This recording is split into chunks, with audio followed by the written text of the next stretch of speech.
Welcome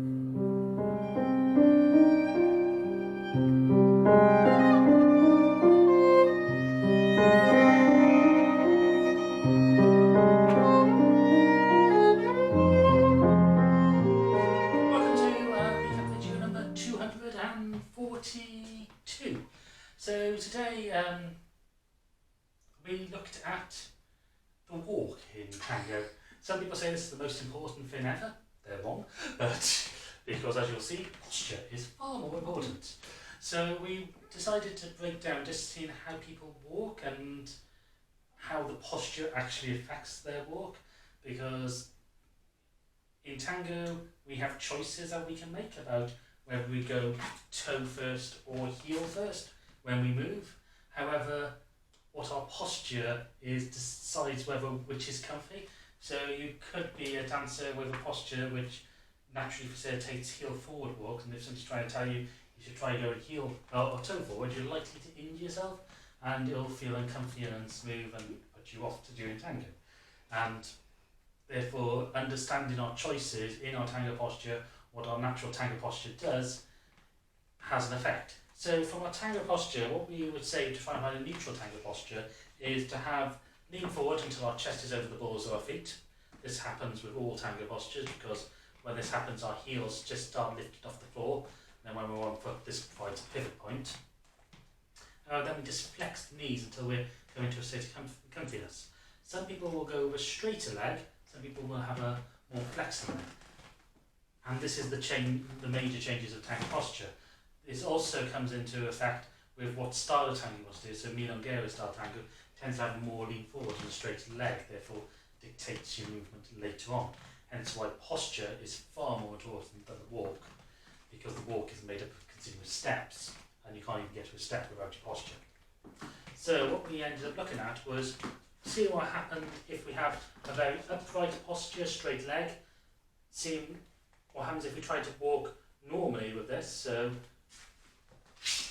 trying to land flat foot, trying to land heel first, or trying to go toe first. And from this sort of posture, we found that toe first really does work quite well from this, because this is how the motion is going. So you've got this sort of likeness to your, we do weighted yourself is the best way to put it up. However, you could be dancing more grounded. So if you had more flex in the knee, in which case going with the toe feels a little bit unnatural. So therefore going with the heel allows a smoother motion, a smoother walk. And they do feel different, they do facilitate different matters. That being lower and being grounded improves balance, it allows more expansiveness of the embrace to go from close to open. The more upright walk is more sort of idea of classical, I suppose, but it's up to you which one you choose to do. So then we looked at just seeing what happens when we try and do this with linear ciccadas from the cross system of walking. So we took a side step to the left, a change of weight for the leader but not for the follower, coming out in the cross system of walking.